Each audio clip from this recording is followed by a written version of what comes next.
اعوذ باللہ من الشیطان الرجیم بسم اللہ الرحمن الرحیم۔ صحیح بخاری حدیث نمبر 796۔ نبی کریم صلی اللہ علیہ وسلم نے فرمایا کہ جب امام سمیع اللہ لمن حمیدہ کہے تو تم اللہم ربنا ولک الحمد کہو، کیونکہ جس کا یہ کہنا فرشتوں کے کہنے کے ساتھ ہوگا اس کے پچھلے تمام گناہ بخش دیے جائیں گے۔ بسم اللہ الرحمن الرحیم۔ صحیح بخاری حدیث نمبر 797۔ لو میں تمہیں نبی کریم صلی اللہ علیہ وسلم کی نماز کے قریب قریب کر دوں گا۔ چنانچہ ابو ہریرہ رضی اللہ عنہ ظہر، عشاء اور صبح کی آخری رکعت میں قنوت پڑھا کرتے تھے۔ سمیع اللہ لمن حمیدہ کے بعد یعنی مومنین کے حق میں دعا کرتے اور کفار پر لعنت بھیجتے۔ بسم اللہ الرحمن الرحیم۔ صحیح بخاری حدیث نمبر 799۔ ہم نبی کریم صلی اللہ علیہ وسلم کی ابتدا میں نماز پڑھ رہے تھے۔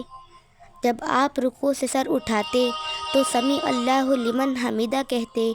ایک شخص نے پیچھے سے کہا، ربنا ولک الحمد حمدا کثیرا طیبا مبارکا فیہ۔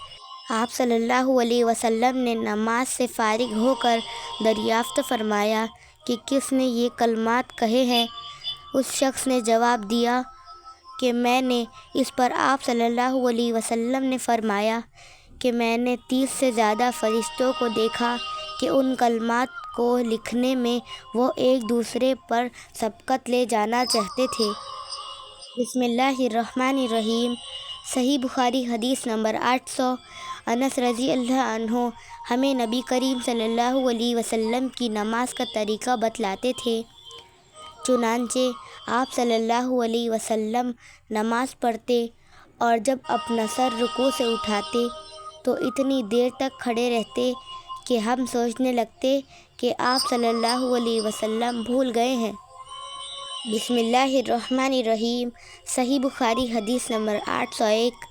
نبی کریم صلی اللہ علیہ وسلم کے رکوع، سجدہ، رکوع سے سر اٹھاتے وقت اور دونوں سجدوں کے درمیان کا بیٹھنا تقریباً برابر ہوتا تھا۔ بسم اللہ الرحمن الرحیم۔ صحیح بخاری حدیث نمبر 802۔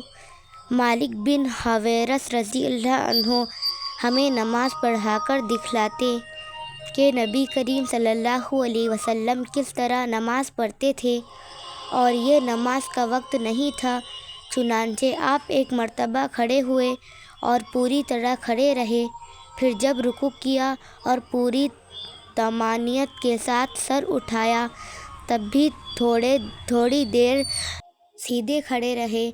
ابو قلابہ نے بیان کیا کہ مالک رضی اللہ عنہ نے ہمارے اس شیخ ابو یزید کی طرح نماز پڑھائی۔ ابو یزید جب دوسرے سجدے سے سر اٹھاتے تو پہلے اچھی طرح بیٹھ لیتے، پھر کھڑے ہوتے۔ بسم اللہ الرحمن الرحیم۔ صحیح بخاری حدیث نمبر 803۔ ابو ہریرہ رضی اللہ عنہ تمام نمازوں میں تکبیر کہا کرتے تھے، خواہ فرض ہو یا نہ ہو، رمضان کا مہینہ ہو یا کوئی اور مہینہ ہو۔ چنانچہ جب آپ نماز کے لیے کھڑے ہوتے تو تکبیر کہتے، رکوع میں جاتے تو تکبیر کہتے، پھر سمیع اللہ لمن حمیدہ کہتے اور اس کے بعد ربنا ولک الحمد کہتے۔ سجدے سے پہلے پھر جب سجدے کے لیے کھڑے ہوتے تو اللہ اکبر کہتے، پھر سجدے سے سر اٹھاتے تو اللہ اکبر کہتے، پھر دوسرا سجدہ کرتے وقت اللہ اکبر کہتے۔ اسی طرح سجدے سے سر اٹھاتے تو اللہ اکبر کہتے۔ 2 رکعت کے بعد قعدہ اولیٰ کرنے کے بعد جب کھڑے ہوتے تب بھی تکبیر کہتے، اور آپ ہر رکعت میں ایسا ہی کرتے، یہاں تک کہ نماز سے فارغ ہونے کے بعد فرماتے کہ اس ذات کی قسم جس کے ہاتھ میں میری جان ہے، میں تم میں سب سے زیادہ نبی کریم صلی اللہ علیہ وسلم کی نماز سے مشابہ ہوں، اور آپ اسی طرح نماز پڑھاتے رہے یہاں تک کہ آپ دنیا سے تشریف لے گئے۔ بسم اللہ الرحمن الرحیم۔ صحیح بخاری حدیث نمبر 808۔ انہوں نے ایک شخص کو دیکھا جو رکوع اور سجدہ پوری طرح نہیں کرتا تھا۔ جب وہ نماز پڑھ چکا تو انہوں نے اس سے فرمایا کہ تو نے نماز ہی نہیں پڑھی۔ ابو وائل نے کہا کہ مجھے یاد آتا ہے کہ حذیفہ نے یہ فرمایا کہ اگر تم مر گئے تو تمہاری موت محمد صلی اللہ علیہ وسلم کے طریقے پر نہیں ہوگی۔ بسم اللہ الرحمن الرحیم۔ صحیح بخاری حدیث نمبر 809۔ نبی کریم صلی اللہ علیہ وسلم کو 7 اعضاء پر سجدے کا حکم دیا گیا، اس طرح کہ نہ بالوں کو اپنے سمیٹتے نہ کپڑے کو۔ وہ 7 اعضاء یہ ہیں: پیشانی، ماناک، دونوں ہاتھ، دونوں گھٹنے اور دونوں پاؤں۔ بسم اللہ الرحمن